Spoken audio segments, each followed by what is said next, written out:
Hi, I'll show you how to get started with RiskAssess for food tech. RiskAssess lets you quickly and easily carry out a risk assessment for a practical. It also includes a scheduling system, plus you can print labels and use it to store and search your recipes. To start, go to the RiskAssess site and log in. I've already done this step and now we're on the home page.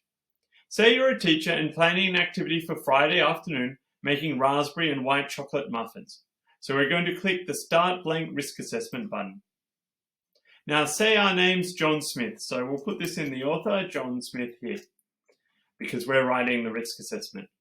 Now we'll put in the practical name, which is raspberry and white chocolate muffins, and we'll paste in a procedure for this. Now you could also use a web link instead, for example, to a recipe that you'd found on the internet, or to a Google Doc or some other online place where you store your recipes and documents. All right, so for the teacher, that will be John Smith as well. And the year group, say year group 9. For the scheduling, let's make it in room 202, period 3, and we'll make it on today, okay? Now, we can also put in scheduling notes, which will be visible to the food tech assistant. And next, we can say what items we want to have prepared by the food tech assistant. So we'll pop in here 4 groups of each item that we'd like.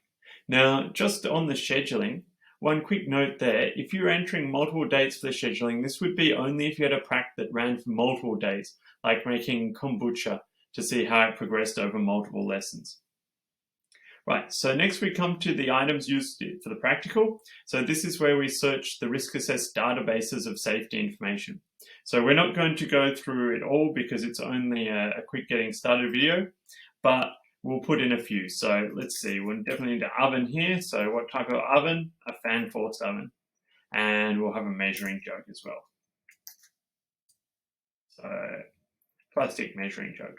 All right, and there'd be more, of course, but for this one, we'll go on to food now. So what do we have? White chocolate. And we'll also have raspberries. So raspberries, what sort of raspberries? We want frozen raspberries.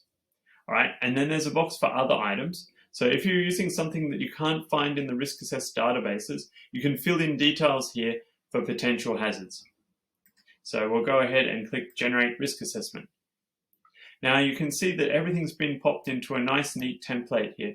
So you see the author, the teacher, all the information we've entered, the scheduling, the items to be prepared, the procedure, and then you can see this information that's been pulled from the RiskAssess safety databases.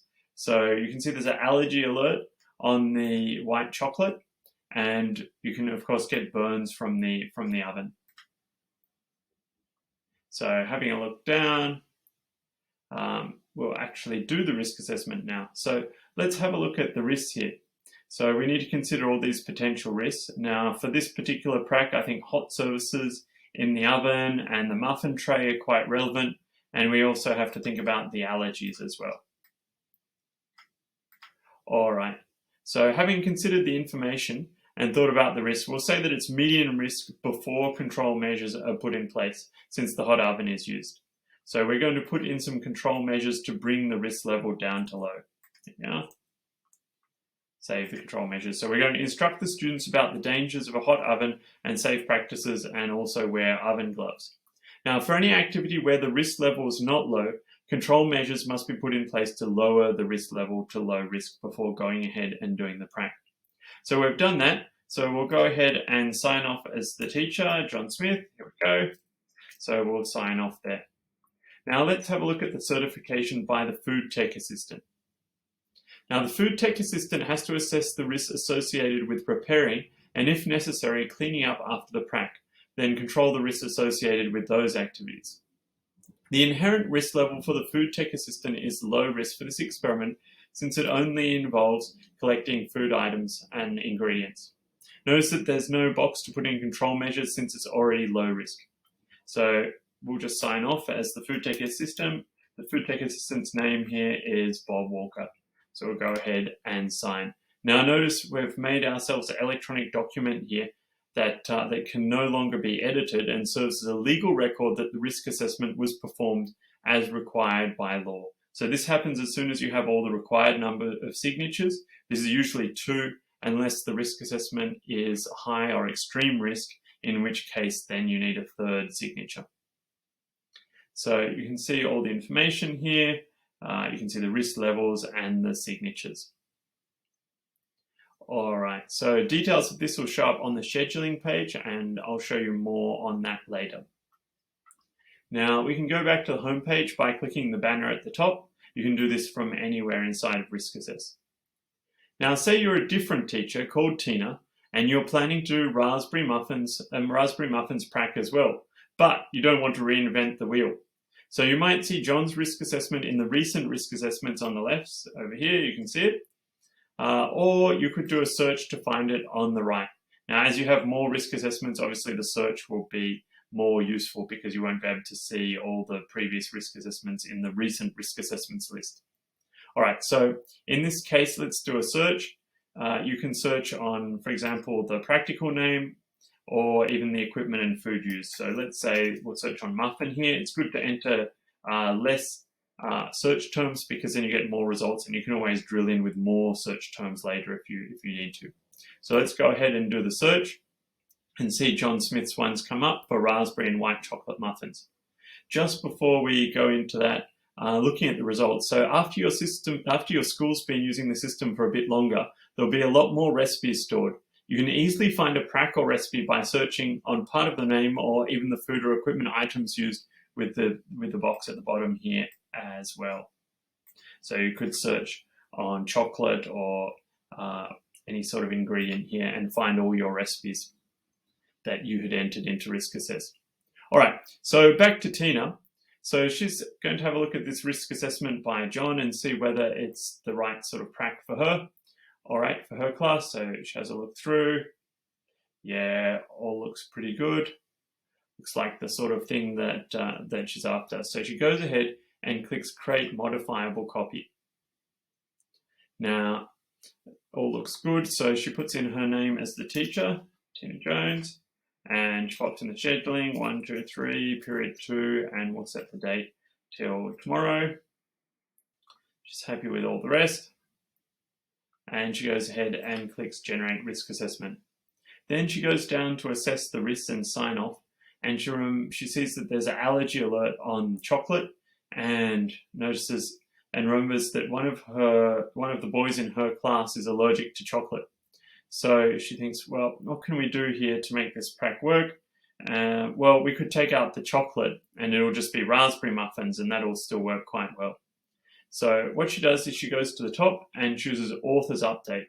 Now, Author's Update is only used for editing your own risk assessment to make updates and improvements. For a prac on a different day or by a different teacher, use Create Modifiable Copy as we did earlier. That way a legal record is kept for both risk assessments. All right, so she goes ahead and does an Author's Update. So she's making it just raspberry muffins with no white chocolate anymore. And she gets rid of the white chocolate here, and we don't need the choc chips anymore. So she goes ahead, updates the risk assessment, and has a look down again at the control measures. And she thinks, well, actually, we could add just a little bit more to that.